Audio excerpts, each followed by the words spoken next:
Thank you so much for this powerful film and for giving us an opportunity, and I can probably speak for the whole audience here.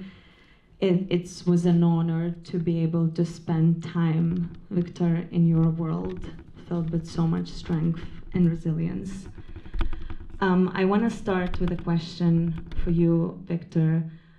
What did it mean for you to be part of this film and this experience? I know it's a big question, but I would really want to start here. Well, I wanted to show the world that as a deaf person, it is possible to work in the hearing world. It's not something where I need to be isolated. I want to show the world that a deaf person can do any job, just as a hearing person would. And so that's what I wanted to show the world. And now, Olivier, to you, why this story? Why was it important to tell you this story, and why Ukraine? Why did you do it in Ukraine? Thank you. Maybe I can give you a bit of backstory. I have been covering war and conflict for the last two decades. And in 2011, during the Libyan revolution, during the battle for Sirte, I was badly hit by an RPG. I was hit by shrapnel, and I spent 9 months in the hospital, lost a part of my right hand, and I lost hearing from my right ear. So I become single-side deaf. And I think over the years, it really reshaped my understanding of the world, and of course, the way I perceive the sound and silence.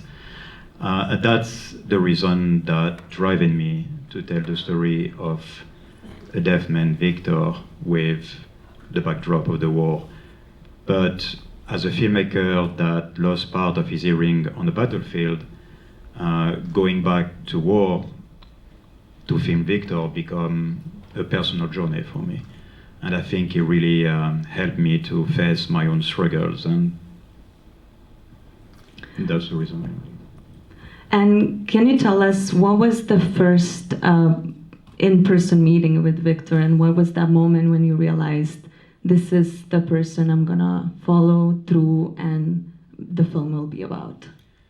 So I found Viktor on Facebook, and we contacted him on Facebook, and he was not totally open to the project. I mean, I don't think he really understood what the filmmaker wanted from him. And we met him in person, and soon as I saw Viktor, he has such an aura, he has such charisma. I knew immediately that as a filmmaker, Viktor could maybe carry the film on his shoulder. And yeah, it was almost like a love at the first sight. I knew as a filmmaker that Viktor was my character. And Viktor, the film is so much about... Yeah. The film was so much about communication and human connection, and you two come from different worlds and you speak different languages, and how, Viktor, how was that communication and collaboration between you two? How did you talk to each other, and what was when you created such a strong bond that we see in film?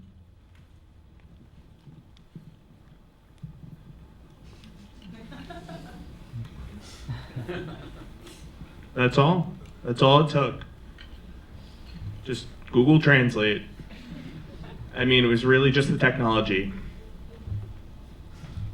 Well, I did try to learn a bit of sign language also, Viktor, but you know.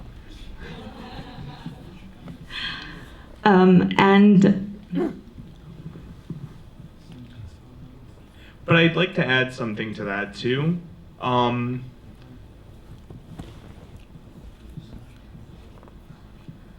Sometimes connection was sparse, we couldn't get signal. So in those times, I remember also, you know, we didn't have English as a common language either.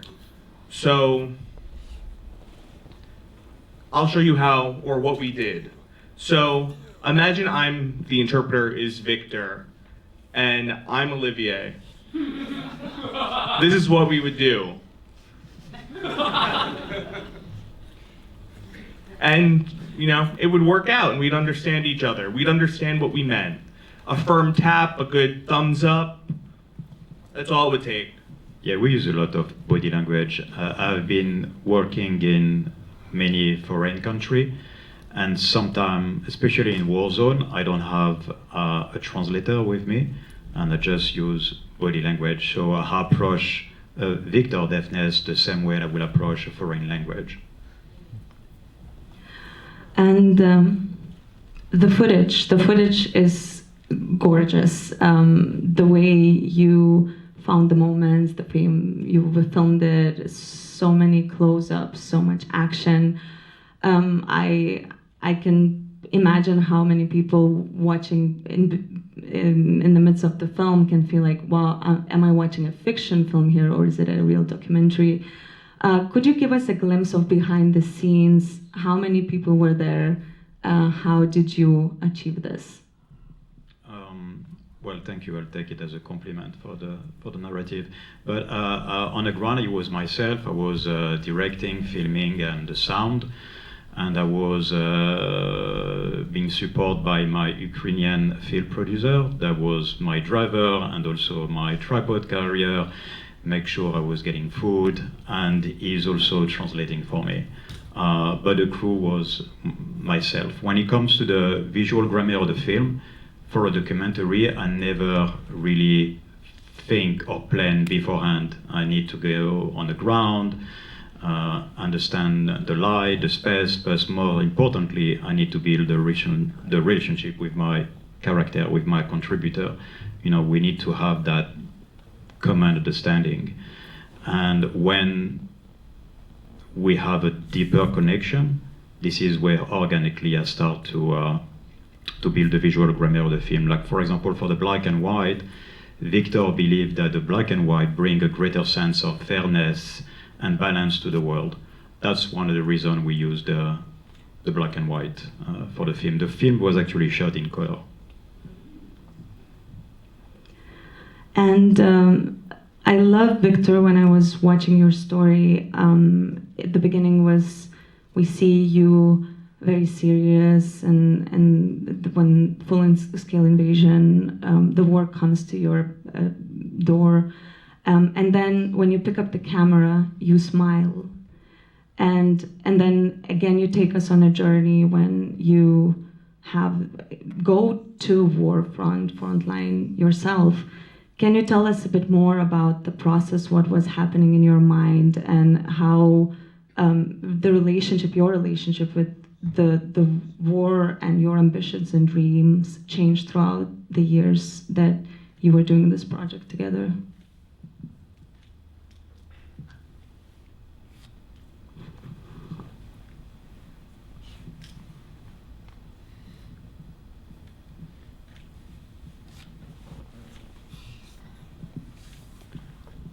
Really, it was about life.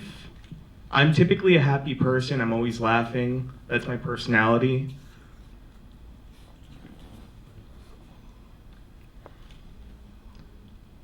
But really, I operate on a lot of humor.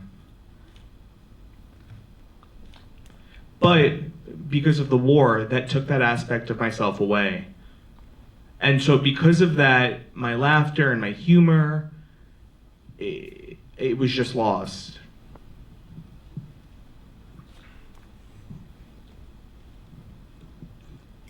So that's why,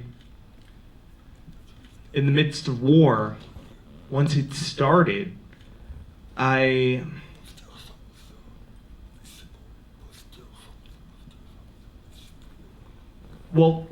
I mean was my life and the trajectory I once had, I put that on hold and I lost that because I wanted to be braver. Because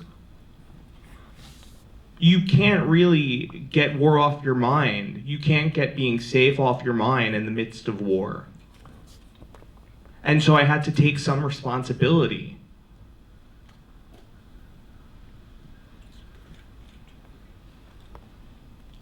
People go to war. Brothers and sisters are at war. Many people pass. For example, just yesterday, I arrived here in America, and I was extremely tired. So I was thinking about getting a drink, maybe wine. But I saw in the news that my town just got 25 air raids. Just as I was relaxing, just as I was winding down. How can I be happy in a situation like that? I'm here and my mind is constantly on my country. That's my home.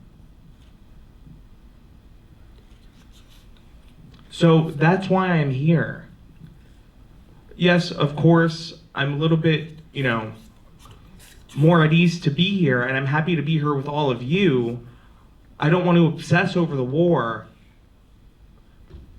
but I want to be present. I want to try to be present here with you. So that's why I have to, I can't be depressed. I have to be brave. I have to be strong. Thank you so much for being here and for sharing that, and for being in such a vulnerable place on screen and with us here. Olivier, you filmed war zones across the world. How this situation, for whatever reason, was maybe different, or can you compare or contrast, maybe because of your relationship to Viktor or because of the specific situation in Ukraine? You mean comparing with other war? With other situations you filmed, the other work you did in conflict zones? It's very hard. I usually can't really compare, because I've been, in Afghanistan, Syria, Libya, Iraq. I've been to all of them to the last decade. That, each of those wars, something, so it's not something that I can't really compare the war. Of course, what was very different in Ukraine, we all know that is a modern war, two modern armies facing with each other, and the casualties are, extraordinary. But it's very hard for me to compare. So but in a way also because you were now together with Viktor and seeing the world, doing this story in terms of what it means to be a deaf person within the war zones, and when the war is so loud, and all these things that you were exploring in the film. Can you explain again? In terms of that, being here in the situation and doing this film, how did it differ? You were working with Viktor, who was on the front line with you, but is hard of hearing. Yes, of course, working with Viktor and someone from the deaf community was challenging on the battlefield, especially. But I never approach Viktor deafness in any other different way that I will do with anyone else. As I said earlier, I work with people all around the world, and I approach Viktor the same way that an hearing person. I didn't do anything differently.